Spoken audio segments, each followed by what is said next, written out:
This model never made sense. Welcome back, Troglodytes, to your daily dose of guitar information, the Trogly's Guitar Show. A viewer of the show hit me up and asked me if I was interested in buying his guitar. That's perfectly fine to do. You can send it to my email. Please include a few basic photos that are not in a zipped folder, your asking price, and just a brief description. And I'll get back to you if you have all those things. But let's go ahead and see what version of the guitar that I just could never understand why someone would want it until relatively recently. This is one of the original Les Paul Supremes.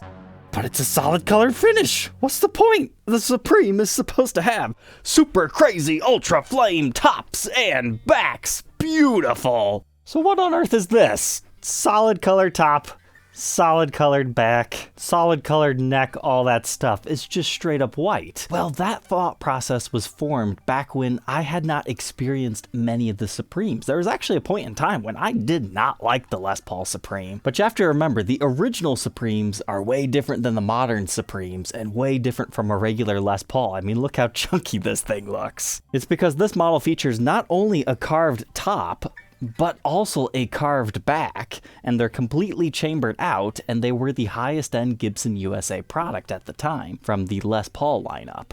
And not everybody likes the super fancy flamed wood, so offering a solid color finish, I guess it does make sense. So if you happen to fall into that very small category of people, here's your finish options. You could find white, you could find ebony, and there's also a few limited edition gold top versions out there, although you get the natural back and sides, made out of mahogany on that particular version rather than the maple. But I've got to say, in person, it actually looks pretty clean. Because that's the other thing to know about the original run Supremes, they actually have the golden fret wire, so that pops really well with the white. The white on the side works well with our Supreme Globe inlay, and super gaudy Les Paul truss rod cover. And I would argue the white finish really helps pop the binding on this model, because you don't normally notice the 3-ply binding as much on the back, or the multi-ply binding on the front. So would I say it's better than a flamey example?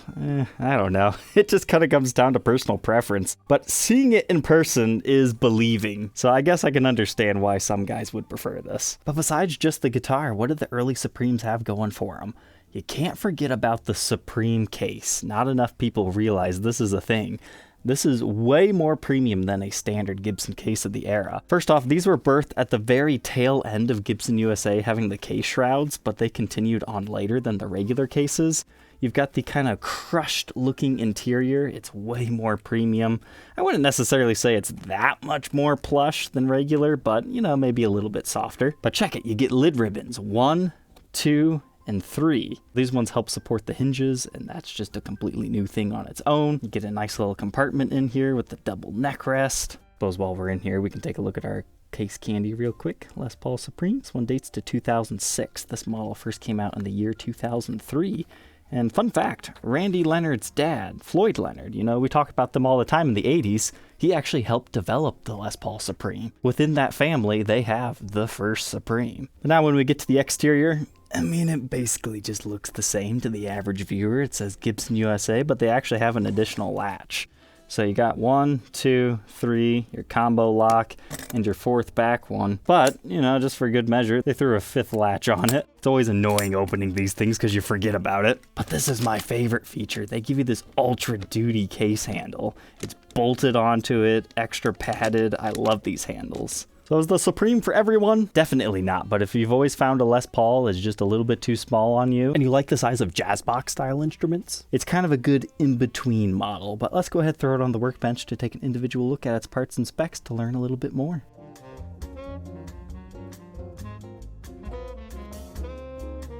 Alright, I've decided I really like this guitar because you can technically call it the Cream Supreme. That's stupid, but I love it. So let's go ahead and check out our neck pickup. It's just a regular Gibson USA, and the same thing in the bridge, so we'll have to take the readings to figure out what's set. The bridge is 13.62 k ohms, neck position 775, and the middle, just for fun, a little under 5. So that's going to be the 490R, 498T set, which is what you typically find in a Supreme. Same stuff that you'd find in a studio as well as a Les Paul Custom at this time. We have the AW branding, likely for Alpine White. I'm not exactly sure the color code for Arctic White. I know there is a slight difference between them. But then we've got LP Sup in the bridge pickup cavity. You can also see the maple top joining onto our mahogany body. Same thing in the neck pickup cavity, and it is a short neck tenon as these are. When I tell you these are chunky bodies, most Les Pauls, when you measure them right here, are about 2 inches. And this one's 2.3 inches. So if you were to measure this from the belly on the top to the belly on the bottom, I would hazard a guess it'd be around 3.5 inches. Unfortunately, I do not have calipers that big. But when you start to see how deep these cavity routes go, it's very shocking the first time you see it. But these are Gibson USA products, so they do not have an ABR1 bridge. It's just your regular Nashville post. And it looks like so after being polished up, PW branded. Same thing true on the tailpiece, full weight. Oh, and in case you missed it, yeah, those pickup covers cleaned up beautifully. If you want to learn how to clean your guitar, check out this video right here, because even our frets are looking fantastic, but more of that in a second. Because first we have to check out our golden speed knobs. Now these do not have any fancy electronics on this particular model. And this one was pretty well kept. It doesn't look like it was played much, but it was definitely displayed on a stand. So we got a whole bunch of stand rash on this thing. A little bit right here. You've got some on the other side. You've got some on the neck. You've also got some on the sides of the headstock. We'll get to that later. Usually these pure white finishes are known for, slightly uneven aging or having finish checking, and so far, I'm not seeing any of that up here, so that's actually really good. I mean, is there a small scratch/impression right here? Sure. But the overall condition is actually pretty good on this one. Although you do have some minor cracking within the knobs, but I mean, that's just kind of to be expected. But check that out, no pick guard stock. I think that makes it look pretty cool. But if you love the idea of a cream supreme, but you still want the flame, there are translucent white versions. Those are actually kind of cool. Same thing with the trans ebony. But let's move on from our mahogany maple top and backed body onto the mahogany neck with the ebony fretboard. Now, I told you earlier these were gold frets, and I get asked this question quite often. How do you clean the gold frets that select Gibson models like this one and the Vegas series have? When I first cleaned a Vegas, I thought I wiped the gold plating off, but that's not actually how it is. The frets themselves are a gold material. You can't wipe it off. Even though these look more so chrome right now, after my super polishing job, if you get the glare out, you can still see they are gold. They're just shiny gold now. But it's the ebony fretboard with the Super 400 style inlays that are real pearl, which is very nice. But you can see, as is typical in this era and current eras, tooling marks on the fretboard. And you always got to watch the fret nibs in this era because sometimes a gap will form. Sometimes the high E string, as you do like a bend or a pull off, it can get caught. This one, nearly non-existent, but I guess we'll have to see how it plays. But I measure a 1.7 inch nut width, increasing to 2.08 by the 12th. First fret neck depth 0.85, and just about 1 at the 12th. Here's a look at that neck profile, first fret and 12th fret. It's a rounded neck profile, definitely closer to what 50s Gibson USA would call it. Now the headstock. Yep, it's the nasty red rash version. It's worse on the side that you don't see. This is why you get a good quality stand. It might stink having to pay more up front, but you're going to devalue your guitar less and save money in the long run. But another sign of a guitar that just gets left on a stand is kind of a display thing. Besides just the layers of dust on it and the gold needing to be cleaned, you can always tell the tuners when a guitar is in a room that gets like loud vibrations from an amp, because these were like almost ready to come off, so I tightened those all up. And usually guitars that don't live in the case are subject to humidity changes. This outline around the Gibson logo, that's actually how you know it's a real Gibson. It's not usually quite that bad, so that also has something to do with the humidity storage, but this is far from the worst example I've seen. In fact, it's actually pretty good as far as, the finish checking and other lines that you can sometimes get around the binding. I did notice a strange anomaly right here in the finish. It's like there's a bump in it or something. You have to get it in the light to see it. But our truss rod is in fantastic shape. And here's a look at our brass Les Paul truss rod cover. It's kind of a cool part for the Supremes. Now to move on to the back and look at the electronics. Uh-oh. How is a Les Paul Supreme wired? It's through the output jack. So they utilize this obnoxiously large one. That way they can get the electronics in there. So let's go ahead and get that endoscope out. So heading on in here, I'm really curious, is it a figured maple cap or is it just plain?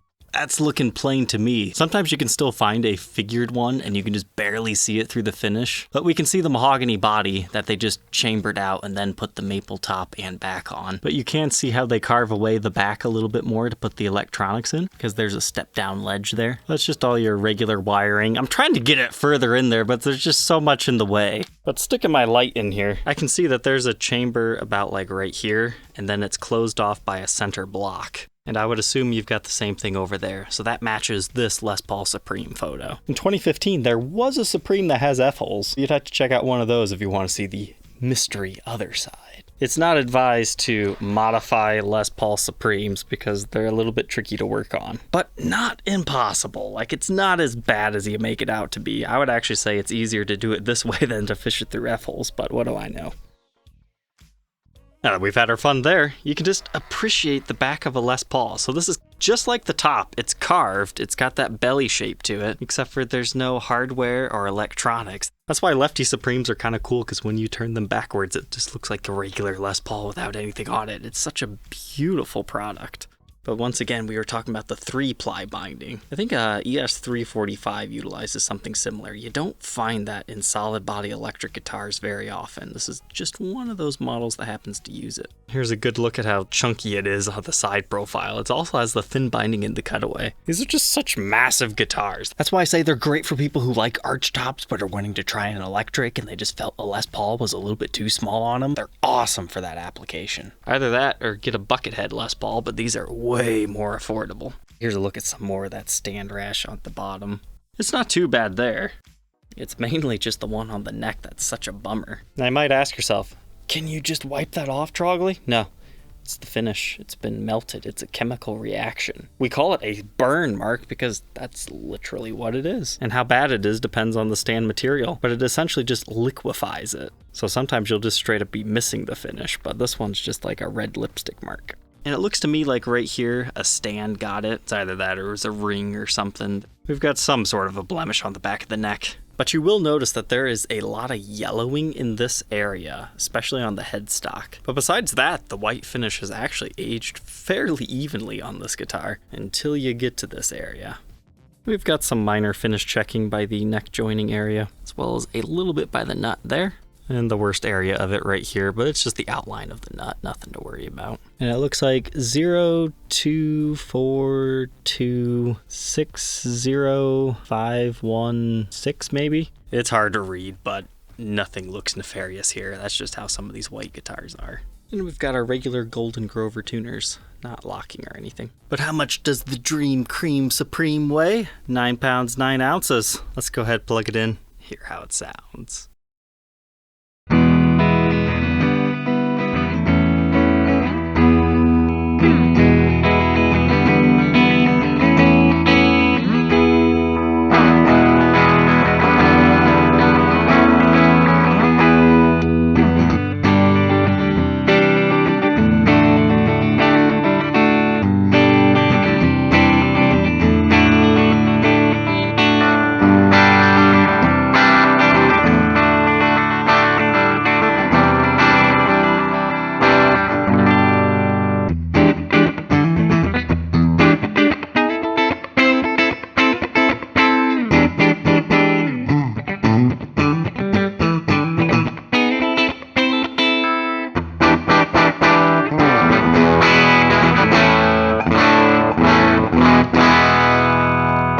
Digging the tone so far. The neck pickup is so full.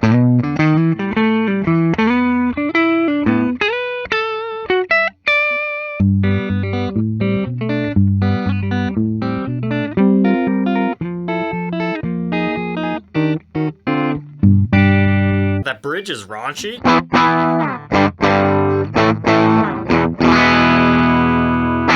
That's the clean channel, but it's got like a dirty breakup.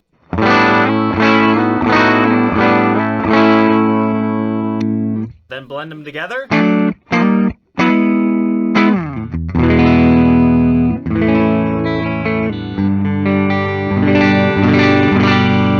Really depends how hard you strum it, whether you're getting the niceness or the meanness.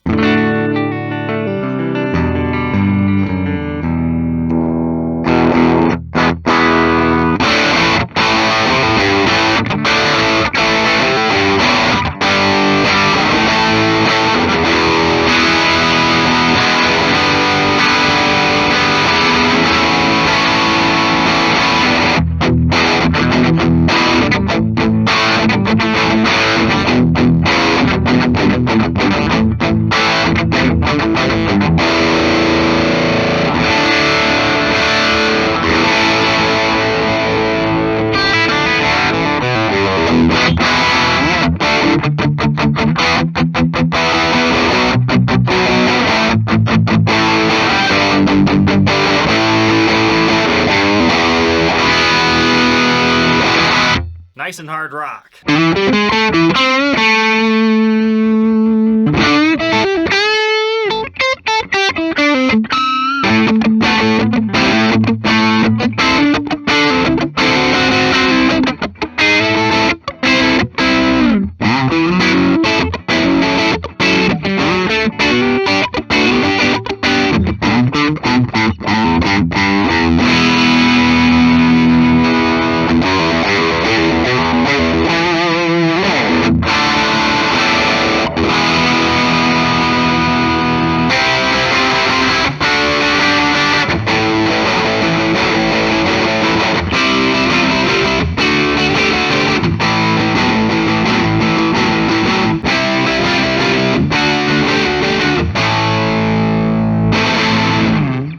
Now that we know all about the Cream Supreme, what are my final thoughts on this thing?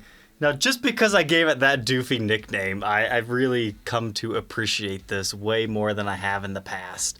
I told you how I felt kind of going into this, and even though I've come to really love the Supreme model, I just always thought, you know, given the choice between a solid color and a super crazy flame back and top, giving it something special over all other Gibson Les Pauls, why would you ever choose this? But I totally get it. This is beautiful in its own unique way, so I actually would suggest a solid color Supreme if you like everything else that a Supreme is about. Would I suggest this as your very first Supreme? Only if you don't like the cool flame and grain patterns. This is like kind of a collection piece, or somebody who just really wants a white Les Paul custom but likes the other attributes that these things offer. Because once again, these are great for guys that are used to playing jazz boxes, because it just feels a little bit closer to that. So like if you're a Gretsch guy, you love the White Penguin or something, this is gonna feel right at home. Finding a cleaner one of these from this year will be kind of difficult. So I might just have to live with the stand rash. And oh my goodness, I just realized this is a clean cream dream Supreme for someone. All right, troglodytes, don't forget to like, comment, and subscribe, and we'll catch you tomorrow on the next one. Take care.